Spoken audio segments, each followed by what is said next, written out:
bem, meus caros? Hoje, dia 17 de abril de 2020, pelas minhas contas, é o 35º dia de quarentena. Como hoje está um dia um tanto quanto frio, vou fazer a gravação desse vídeo. Estou fazendo a gravação desse vídeo aqui no meu quintal, perto do meu pé de laranjeiras, né? Porque está, de fato, mais agradável aqui no calor do sol do que lá dentro na sombra, né? Eu venho gravar esse vídeo aqui não a partir de Aquilimembe, como estava fazendo atualmente, mas de um outro autor que fala de biopolítica e fala de Thanatos política. Não é o caso de uma necropolítica como o Membe, mas é uma Thanatos política, que é Roberto Espósito, né? O autor deste livro aqui, que se chama Biopolítica e Filosofia. Biopolítica e Filosofia. Espósito é um filósofo italiano, né? Tem exatamente a idade do meu pai, portanto 70 anos. Ele ainda está ativo lá como professor de filosofia teórica e política na Universidade de Pisa, na Itália. E é um desses grandes interlocutores com a obra de Foucault, com a obra de Nietzsche, Hannah Arendt, enfim, é alguém que faz suas leituras, né, a partir destes grandes referenciais da filosofia política contemporânea e da própria filosofia, como é o caso de Nietzsche. No caso aqui, estou falando de uma obra lançada em 2004, publicada em 2004, que somente em 2017 chegou a ser publicada no Brasil. Então, é uma obra já uma certa idade, mas que ela tem bastante importância e serve como ferramenta para que a gente possa colocar luz nas análises como nós viemos fazendo. Eu escolhi aqui, são 5 capítulos, eu escolhi o capítulo 4, porque esse capítulo tem uma pegada bastante interessante para a gente seguir aquela linha da necropolítica e da biopolítica. É óbvio que nós estamos falando aqui de um filósofo europeu que usa de dispositivos europeus e usa uma metodologia, a própria Europa, né, como fazer sua análise diferente do Aquilimembe, que a gente vinha tratando até então, que é um filósofo africano, que usa categorias coloniais, como o apartheid, como o plantation, como a escravidão, que é uma outra metodologia, uma outra arquitetura, uma outra discussão. Mas, em todo caso, a nossa tese é que a biopolítica ao estilo europeu, como é o caso aqui deste autor, se complementa com as teses necropolíticas da filosofia pós-colonial, né, do Aquilimembe. Eu escolhi o capítulo 4 dessa obra, cujo título é Thanatos Política, portanto tem a mesma linha da necropolítica. Por que tem a mesma linha da necropolítica? Quando a gente fala do Thanatos, a gente remete à mitologia grega, a um deus que era exatamente o deus responsável que conduzia os mortos, né? É o deus responsável por conduzir os mortos do mundo dos vivos ao mundo onde viviam os mortos, que é o Hades, né? Ele vivia nos campos elíseos. Então, o deus Thanatos, ele seria aquele ser que conduz da vida para a morte. Portanto, é uma linguagem de necropolítica, assim como a linguagem de Membe. O Thanatos também é uma noção, uma questão bastante importante para a psicanálise, né? Que faz o seu uso exatamente para falar da pulsão de morte que existia na Constituição, que existiria na Constituição psíquica do sujeito. Este capítulo em questão ele tem 50 páginas e está dividido em 4 subtópicos. Eu optei por fazer um vídeo sobre cada subtópico porque são muito densos, há muitos conceitos, muitas noções, muitas digressões que a gente pode fazer. Portanto, eu vou abordar cada tópico, né, em cada vídeo. Então, são 4 tópicos, só vou colocá-los aqui: regeneração, degeneração, eugenética, ou a ideia de eugenia, e genocídio. Muito bem, partindo desse pressuposto, então eu vou analisar neste vídeo o capítulo 4 da Thanatos, que chama-se Thanatos Política, e que faz parte aqui então da obra Biopolítica e Filosofia do Roberto Espósito. Então, a ideia de regeneração. Lembrando que ele está trabalhando a partir da categoria do nazismo, do campo de concentração, ou seja, a sua análise política se dá, portanto, a partir de um problema europeu. Então o autor começa a falar da regeneração, né?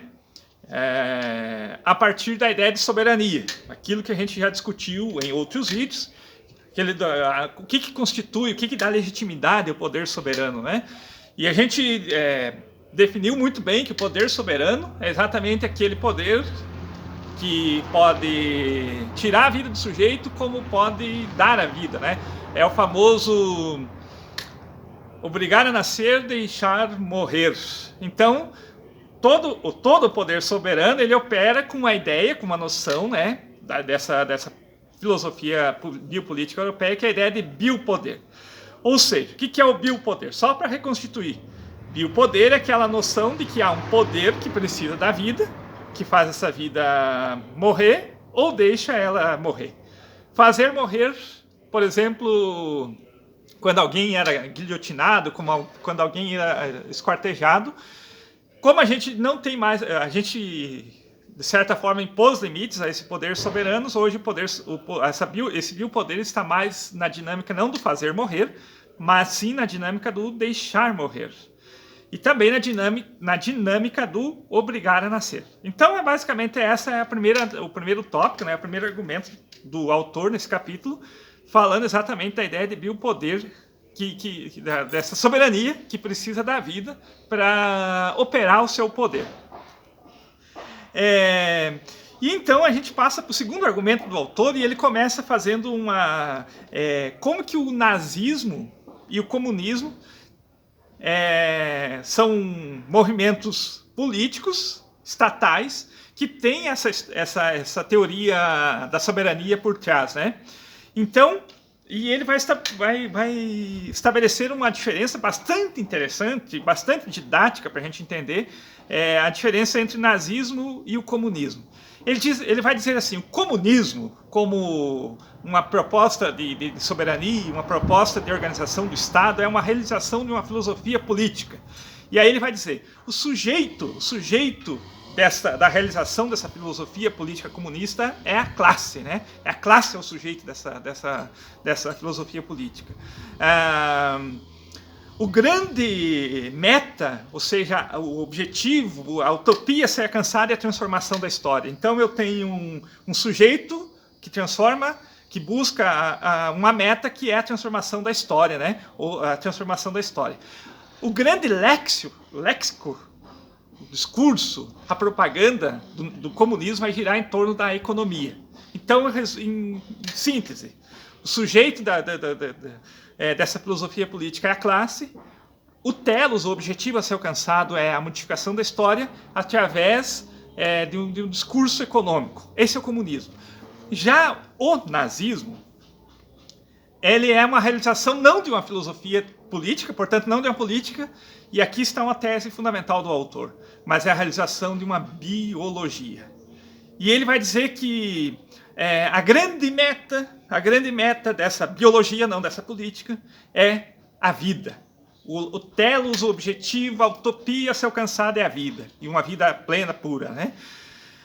Quem que é o sujeito que precisa alcançar essa vida plena e pura? É uma raça específica. Qual que é o léxico? Qual que é a propaganda? Qual que é o discurso? O discurso é exatamente o discurso biológico. Então, aí o autor estabelece a distinção entre nazismo e comunismo, essas duas grandes teorias, essas duas grandes questões que lidam com a soberania, com a organização do Estado no início do século XX, e que tem como as suas costas essa ideia de soberania que depende de um biopoder. E aqui ele apresenta então Hitler como o grande médico alemão, Portanto, essa ideia do léxico biológico, a realização da biologia tem em Hitler, né, o grande médico alemão. E aqui a gente pode fazer já uma análise relacionando com os fatos nossos, tupiniquins, né? A grande tarefa desse médico alemão é a imunização da raça, ou seja, imunizar uma raça, mesmo que para isso tenha que matar outras. Olhando aqui como que muitos líderes, não muitos, mas alguns líderes lidaram com a Covid, estão lidando com a Covid-19, a gente lembra que, por exemplo, no Reino Unido, a ideia de que quanto mais contaminasse as pessoas, melhor você teria chances de lidar com o vírus, ou seja, é aquela tese da biologia, né, de que só os fortes sobrevivem, ou seja, eu tenho que imunizar uma galera para que eu possa vencer a doença. A mesma coisa se passou com os Estados Unidos, né, com Donald Trump, que também partiu dessa ideia de que precisa imunizar através da doença. E no Brasil nós chegamos aqui ao fato de ter o nosso mandatário principal, né, com perdão da palavra, limpando o ranho no braço e na mão, e dando o seu braço, a sua mão, para as pessoas, também essa ideia da imunização, né? Ou seja, é o médico, né? É o líder que diz que é um grande médico, né? Que imuniza o seu povo através da doença. E aí a gente passa para o terceiro argumento, que é uma questão que o autor coloca, né? Porque se a biologia, se o nazismo é a realização de uma biologia, uma parte da biologia se torna fundamental, que é a medicina. E a pergunta fundamental do autor é: por que a medicina e o médico têm um poder tão forte sobre a vida e a morte no nazismo? É um tipo de sacerdote. O médico se transforma num tipo de sacerdote, além de ser um grande ocupante, né, de postos, dos mais altos postos militares. Então, já que o nazismo é a realização de uma biologia, a medicina se transforma em uma arte de guerra. Por isso as grandes ações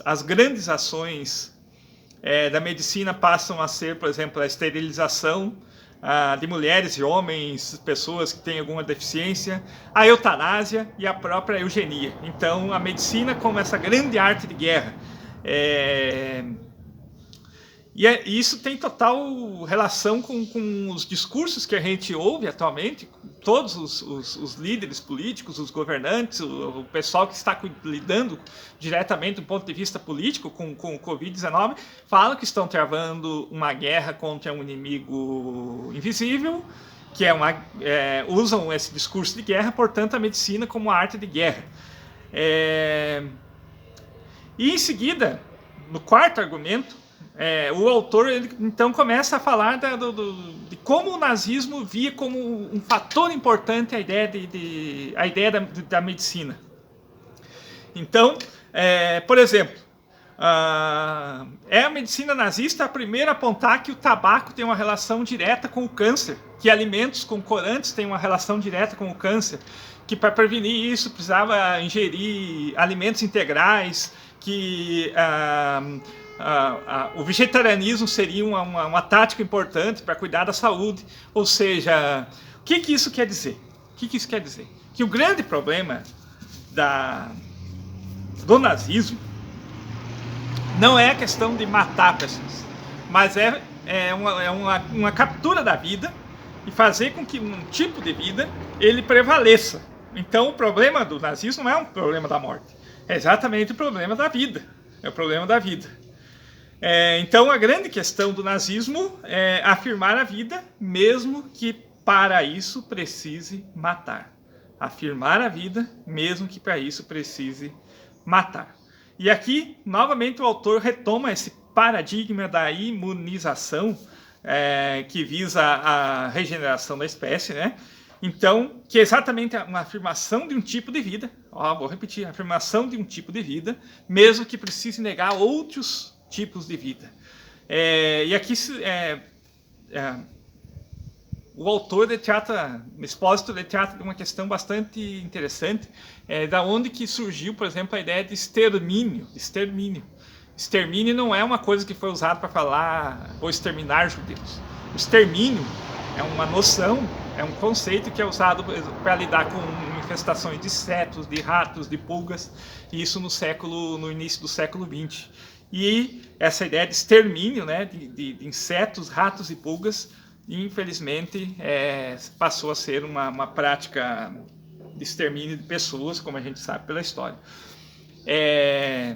Então eu vou encerrando aqui essa primeira parte, lembrando que eu estou tratando aqui de um filósofo que é bastante genealogista, exatamente por ir nas trilhas de Nietzsche, de Foucault. Então tudo que ele diz aqui não é uma mera opinião ou uma digressão filosófica, mas ele cita muitas fontes.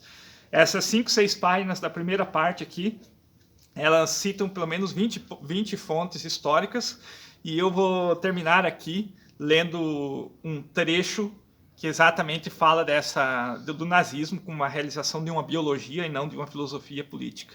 Então diz Roberto Espósito, abre aspas, a identificação entre homens e germes patogênicos chegou a tal ponto que o gueto de Varsóvia foi intencionalmente construído numa zona já contaminada. Desse modo, segundo a modalidade da profecia realizada, os judeus caíram vítima da própria doença que tinha justificado sua guetização. Enfim, tinham se tornado realmente infectados e, portanto, agentes de infecção. Por isso, os médicos tinham toda a razão para exterminá-los.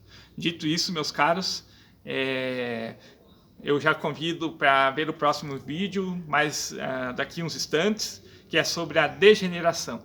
E quero alertar para vocês que ontem, dia 16, assumiu um ministro da Saúde que disse exatamente que no cálculo utilitário da vida, entre salvar um adolescente e salvar um idoso, levando-se em conta os gastos econômicos, ele prefere exatamente salvar a vida do adolescente em decorrência da morte do idoso.